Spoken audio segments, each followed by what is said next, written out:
Buongiorno a tutti. Dagli studi di Corso d'Italia in Roma andiamo su TCP/IP con Marco Patuano. Io sono Carlo Alberto Carnevale Maffè, Università Bocconi, e chiedo subito a Marco, che cos'è questa T-Generation? Che cosa ti è venuto in mente di coniare questo termine e che cosa significa? Guarda, quando abbiamo iniziato a parlare di come vediamo noi l'ingaggio nei confronti delle nuove generazioni vuol dire dei giovani, vuol dire di quelli che hanno voglia di fare, di quelli che hanno voglia di cambiare, ciascuno di noi metteva giù un nome diverso. No? A me veniva talento, un altro veniva telecom, un altro veniva telecomunicazione, un altro... Poi tanti che iniziavano con T. Hai raccolto a fattor comune, hai detto. Mi ha raccolto a fattore comune e diciamo, ok, siamo qui a chiamare a raccolta la T-Generation, per cui tutti quelli che hanno un T da venire a condividere con noi vengono. E allora, senti, posto che quelli dell'X Factor vanno a Cologno, quelli che invece hanno il T Factor e devono venire in Telecom, che caratteristiche devono avere? Beh, devono avere le caratteristiche di essere dei doer, devono voler fare le cose. Io dico sempre ai miei, attenzione, ci vuole vision, ci vuole execution, non basta nessuna delle due, ci vogliono tutte e due. Quindi chi vuole essere un T-Factor deve avere vision, deve avere capacità di far accadere le cose. Ecco, vediamo di capire dentro questo cappello del T-Generation cosa ci hai messo, cosa hai voluto metterci. Tu vieni da una storia personale che posso testimoniare io, no? Ci metti tanta passione. Io mi ricordo prima di Natale hai preso un aeroplano, era venerdì, sei venuto a Milano a parlare ai nostri master e sei ritornato a Roma. E quindi ho visto che c'era qualcosa di più di un dovere amministrativo da amministratore delegato, c'era una passione vera. Adesso volevo che mi raccontassi come hai concepito, come avete concepito i vari livelli di questo progetto T-Generation. Sì, il progetto T-Generation parte, ti dico, il T che vedo io è talento. Quindi ti dico subito, il T che vedo io è tirate fuori gli attributi porco cane, ok? Però va bene così. Okay. Basta che abbiate talento. Okay? Sì, sì. Il talento poi si esprime in tanti modi perché grazie al cielo siamo diversi l'uno dall'altro. No? E quindi il talento può essere uno che ha un'idea imprenditoriale forte, che ci crede, che ha voglia di farla accadere. E quindi questa componente l'anno scorso si chiamava Working Capital, quest'anno continuerà passando dallo stage dei business plan a un vero e proprio A&B round di venture capital. Esistono persone che studiano, che ricercano, che innovano e questi sono talenti che ci interessano. Quindi sono questi due mondi, se capisco bene. L'università, partner fondamentale di questo progetto, non lo dico come dire per piacer mio, sia chiaro, lo dico in pieno conflitto di interessi. È fondamentale che un'azienda come Telecom ritrovi un dialogo da sempre poco efficace tra università e impresa. Però c'è anche l'altro mondo, il mondo degli imprenditori, il mondo dell'imprenditorialità, ricco territorio italiano. E qui volevo capire quali sono i vari modelli di ingaggio che avete pensato per questi due mondi, l'università, l'imprenditorialità e ovviamente l'imprenditorialità universitaria, che è la fusione dei due mondi.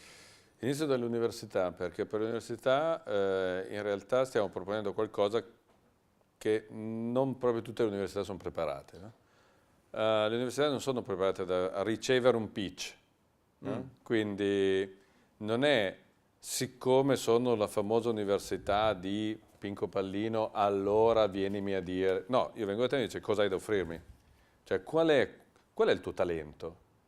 Cara università, perché dovrei scegliere di lavorare con te visto che io ho una cosa che a te serve, che sono capitali, e tu hai una cosa che a me serve, che sono non i tuoi muri, sono i tuoi ragazzi, sono le tue intelligenze, sono la tua creatività, sono la tua voglia di spaccare il mondo, la voglia di fare accadere le cose.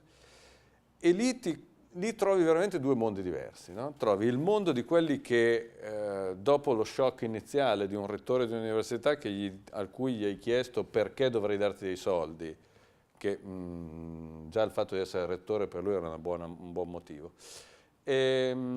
quindi reagiscono molto bene, altri reagiscono meno bene. Quello che faremo noi sarà scegliere un numero di università eccellenti, dove ci sono delle eccellenze. Non mi interessa se sono grandi, sono piccole, sono alte, non mi interessa. Devono avere delle eccellenze. E poi noi ci spenderemo per ogni università un tutor. Mi piace questa idea di metterci persone e non Sì. soltanto rapporti fra impresa e istituzione, che Un po' quello che mondo... faccio io come la Bocconi. Esatto, no? no, infatti no, è io giusto- voglio è partecipare alla vita Ma dell'università. ti vedo che vieni volentieri e mi piace questo stile, cioè di mandare persone di Telecom dentro alle persone dell'università, ai ragazzi, perché Così. e siamo qua a fare un live show, a fare un tweet show proprio perché vogliamo buttare giù le barriere, togliere di mezzo i filtri, le intermediazioni. Oggi l'amministratore di Telecom parla ai talenti direttamente, one to one, e questa storia deve ripercorsi dentro il circuito. Attento, ci stiamo facendo anche delle cose che per l'Italia non sono comuni. Io ci tengo che venga capito che le Telecom Italia è in un grande percorso di trasformazione genetica. No? Noi stiamo comprando spazio dentro l'università, perché io voglio mettere i miei ricercatori dentro l'università, perché devono stare gomito a gomito con i ragazzi, perché osmoticamente devono... Sì, devi contaminare quell'ambiente. O no? farmi contaminare da quell'ambiente. Ecco, a proposito di farti contaminare, diciamo prima, i livelli di ingaggio so che sono diversi, c'è il dottorato di ricerca, c'è il master, c'è l'apprendistato, dici un pochino come si collocano nella tua strategia questi livelli di noi abbiamo vari livelli, perché il talento prima lo trovi meglio è. Partiamo da Ground Zero, Sì. che sono ragazzi che vogliono un supporto ai crediti d'onore, quindi una garanzia per il loro finanziamento del percorso di studi. Questo lo facciamo tendenzialmente tramite la fondazione. Telecom Italia è anche una fondazione che, non avendo fini di lucro, ovviamente questa attività, che è proprio il seeding iniziale, lo fa molto bene. Poi abbiamo una fase 1 dove lavoriamo a livello di master, quindi finanziamo un certo quantitativo di master, e la fase più avanzata per noi è quella invece di finanziare dei dottorati di ricerca. Dottorati di ricerca, stiamo parlando di una novantina di dottorati di ricerca che andiamo a finanziare, alcuni li abbiamo già assegnati, altri li andremo ad assegnare, sono dei team multidisciplinari che prevedono, diciamo, ingegneri e economisti, ma non solo, nel senso che l'altra cosa che ho detto è: ma se avete delle idee che non sono necessariamente un ingegnere, due ingegneri, per esempio, non so, butto lì una, il diritto e la rete, quindi vogliamo esplorare un mondo che è un mondo dove anche coloro i quali sono nel legal possono dire: va bene, a me va bene tutto. Se riesci a dare un futuro agli avvocati, devo dire, ti guadagnerai la mia eterna gratitudine. Sì, un futuro agli avvocati è una digitalizzazione. Io ho una sorella avvocato che con la matematica ha bisticciato da bambina, per cui... Fammi fare un altro passo. Hai citato prima Working Capital. Devo dire onestamente, una delle più belle esperienze di maturazione del rapporto fra un'iniziativa di Telecom Italia, il mercato dei giovani e la comunicazione. Quest'anno Working Capital cambia pelle, passa da un progetto di comunicazione a un progetto di portafoglio di impresa. Siamo un po' più americani, Marco, su questo. Forse sei in grado di recuperare quel piccolo clima di fiducia nelle start-up che questo paese ha bisogno di creare per ripartire con la crescita? Sì, sinteticamente sì, nel senso che, prima capire che esiste una quantità importantissima di progettualità è stato una rivelazione. Noi abbiamo molta progettualità, spesso e volentieri noi facciamo riferimento a ragazzi giovanissimi. Non è detto che siano giovanissimi, può anche essere che siano ragazzi meno giovani, ma che hanno idee brillanti. Giovani dentro, come si dice, no, diversamente giovani. Diversamente giovani, sì, così almeno io non ho ancora 50 anni, quindi non voglio essere giovane dentro, voglio essere giovane fuori.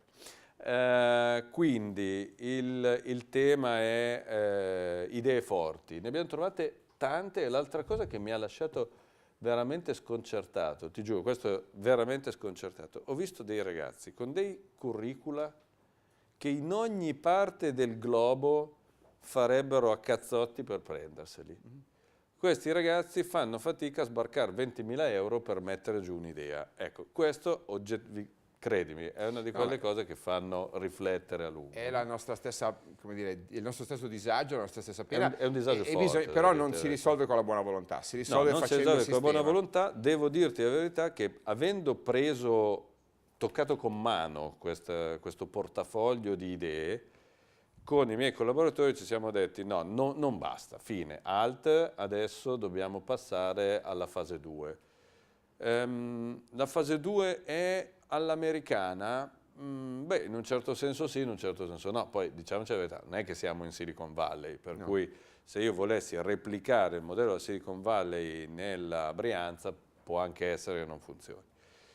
Quindi qual è l'idea? L'idea è sì avere un mondo di round A e round B, per chi è familiare col venture capitalism sa benissimo a cosa mi riferisco, ma avere un mondo di incubators.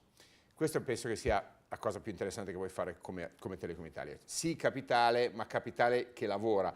Esatto. Accesso ai tuoi dati, accesso ai tuoi processi, alle tue infrastrutture. È un capitale industriale che Esatto. Le aziende di working capital possono far fruttare. In questo senso però può cambiare il rapporto anche di gestione, di governance con queste start-up. Come pensi di gestirlo questo portafoglio? Guarda, prima cosa, un passaggio fondamentale è che noi stiamo in avanzato livello di discussione con altri grandi player industriali italiani, industriali e finanziari italiani, proprio nell'ottica di allargare il respiro. Perché? Perché la prima cosa che serve alle nascenti aziende è anche quello di avere un mercato captive. Quindi se oltre ad avere Telecom Italia hai 2 o 3 altri Telecom Italia size like, questo fa fattore moltiplicativo per. Secondo, ingaggiare gli incubator delle università e le università che non hanno un incubator stimolarli alla creazione di un incubator e a questo punto riuscire, fammi dire, abbiamo bisogno probabilmente in Italia di un po' più di nursery di quanto non si faccia nella Silicon Valley. La Silicon Valley è darwiniana, no? O ce la fai o non ce la fai. Noi forse siamo all'inizio, quindi abbiamo bisogno di fargli un po' di babysitting, ma non per creare delle cose che quando togli l'ossigeno muoiono, devono essere tosti e aver... Senti, devo farti una domanda e poi andiamo in chiusura su come vedi il nome Telecom Italia, la reputazione di Telecom Italia come polo di attrazione dei giovani. E ti faccio un piccolo amarcord. Negli anni 90 i miei studenti mi dicevano spero di andare a lavorare in team, perché negli anni 90, se ti ricordi, questa azienda, sul mobile in particolare, era veramente il gioiellino d'Europa e del mondo. Io avevo i colleghi americani che venivano a studiare da noi il caso di Team. E Team era the employer of choice, me lo ricordo bene. Certo. Non è andata poi esattamente così negli anni 2000, ma oggi mi sembra di capire che tu vuoi ristabilire un patto di fascino, no? Sì. Un patto di attrattività con i Sexy. ragazzi. Devi diventare sexy. Ma c'hai poi brizzolato ci sta, no? What else, Marco? What non else? io sexy, devo dire la verità, quello ormai ho deposto le armi. Allora, sono un certo numero di mogli, quindi basta, per me ho già dato. Allora, il tema qual è? Il tema è che oggi come oggi è difficile fare questo non vuole essere un ragazzi mandatemi tutti i curricula, perché non è questo. Però Telecom Italia ha avuto un momento di grande appannamento perché si qualificava Telecom Italia con tutti gli attributi negativi che ti vengono in mente. La Telecom Italia è l'azienda che ha tanti debiti, è l'azienda che non. No? Oggi, al contrario, Team era l'azienda che riusciva ad accendere la fantasia perché era tutta valorizzata in positivo. Allora, oggi Telecom Italia cos'è? È un'azienda leader mondiale nel mondo del cloud computing. Siamo stati selezionati tra le 5 aziende più innovative al mondo nel cloud computing. È un'azienda che è sicuramente leader in tutto quello che sono la ricerca per il mondo IP. Veniamo riconosciuti tuttora come una delle aziende più innovative del mondo della telefonia mobile. Oggi abbiamo lanciato l'LTE proprio per dimostrare che siamo lì con l'innovazione. Telecom Italia uguale innovazione. Telecom Italia è un'azienda piena di talento, è un'azienda piena di persone che vestono la maglia di Telecom Italia. Noi siamo gente che stiamo veramente ritrovando l'orgoglio della nostra azienda. Non succedeva da molto tempo. Quando tu hai l'orgoglio della tua azienda, trasmetti orgoglio. Quando tu trasmetti orgoglio, torni ad essere sexy. E noi siamo sexy. Quindi sono gli uomini e le donne di Telecom Italia, i ragazzi di Telecom Italia che devono diventare... Siamo ragazzi un po' âgé, ma siamo ragazzi che sappiamo... Voglio sentirli, voglio sentire che cosa dicono i tuoi, che cosa dicono i giovani, perché adesso ci spostiamo da questa diretta in live streaming su Twitter e proseguiamo, questa volta veramente one to one, e veramente ci devi mettere le tue dita e rispondere a quelli che Chiedo ci scusa per scriveranno. i typo perché li faccio veramente io, quindi ogni tanto Esatto, ne scappa questo qualcuno. è indice di genuinità. Grazie Ok, Marco. grazie a tutti.